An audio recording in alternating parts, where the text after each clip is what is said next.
Good morning. This is Homeschooling Tips, and I'm TL White. Today we're going to talk about getting started with your homeschooling, and that's going to be pretty important. So I want you to listen up, but first I want to encourage you. I want to encourage you to go forward with this homeschooling. I do agree with your decision, depending on where you live. I know that's going to make a difference. I don't think that the public schools are protecting our children, not physically or mentally. And so you as a parent need to take over that position and take it seriously, do your best, and I know you can do it. I think that knowing you can do it is pretty important, and I want to share a little story with you just to get you going. When I was a young woman, I had two young children. I was single, and my vehicle zonked out in the middle of a busy road. So of course I called my dad. He came with a tow rope. We tied up the two vehicles, but it kept braking.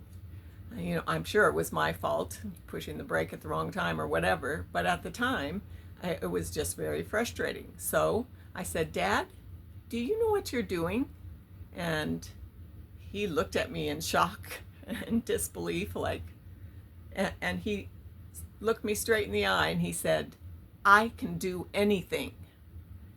I said, "I can do anything."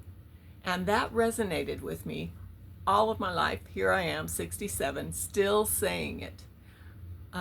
I can do anything, and that has pushed me in many ways in my life. And actually, as a teacher, I told that to my classroom, that very story. I told them that you can do anything. And of course, the Bible says the same thing. Every morning after prayer, I would say, or we would say as a group, I can do all things through Christ who strengthens me. Philippians 4:13. And with Christ, the only way to fail is to quit. And we're not quitters every morning. And they would just shout it out with me. And so that's what I want you to be encouraged with. Even though you've never done this before, likely, you're going to do well because you can do anything. You can learn anything. You might not know everything, but somebody else knows something that you don't know, and that information is available. So don't worry, let's get started. Now, the first step in getting your homeschool started is you better check with your state legal system, and you're going to do that by going to a site called HSLDA, Home School Legal Defense Association.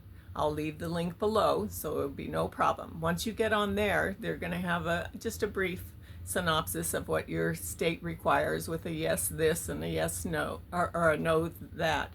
But click onto that detail and just get to know exactly what your state needs you to do to homeschool your child. And keep that in mind when you're doing the planning, which comes to the second step. You'll need to come up with or look up, I did a scope and sequence. The scope says what you're going to teach, and the sequence is in what order you're going to teach. Of course, that's going to depend on the age of your child. I even started with preschool, kindergarten scope and sequence. And I know you probably won't need that. Most of that teaching will be anywhere, anytime teaching. I have a video on that. And, the letters and sounds depending on how quickly your child receives it. But I like to say 0 to 5 to start, because the moment they come into the world, they are like little sponges ready to learn. So anyway, get your scope and sequence. You can look that up online. A lot of them were free. There were some that were parents, teachers paying teachers, and they were relatively inexpensive, in the sense in some cases. So feel free to do that. It will give you a guide even if your child is really young. It won't even know they're learning. So, and then it goes on further with as you get older. As the kids get older, you're going to need more help with that. That scope and sequence is going to be important. You don't want to be teaching division before they know their multiplication. It's just easier to know your multiplication first. And so it's going to tell what your child needs to know for that age group by the end of the year or the end of the 9 weeks and so on. So it's important to have a scope and sequence. And then of course you'll be able to look on to your curriculum. Now that could be simple, like I said, with the younger children, but once they've got into kindergarten and on, you're going to need some kind of curriculum. And there are teaching styles, so there are a lot of ways to implement that curriculum. Comes the planning for that. And once you've got the curriculum done, and you feel confident about what you want to teach your child from day one, and of course things are going to change a little bit. It's a different thing for your child. It's a different thing for you. You're adjusting to each other. They're learning what you expect, and you're seeing what they will receive.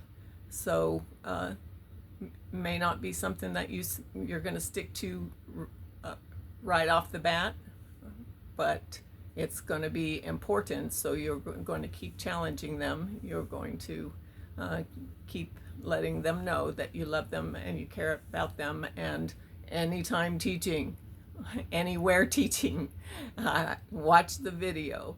That can fill in the blanks for so many things. Okay, so now that we've got our curriculum, you're going to be thinking about supplies. Now, I know this isn't this is what I call a cubby, and it's what I had. But when we were in school, the kids had, I would just tell them to get a litter box, a kitty litter box, because it was a good size. It fit under the desk. Everything fit in there, plenty of room for big books and small books and whiteboards and whatever. And so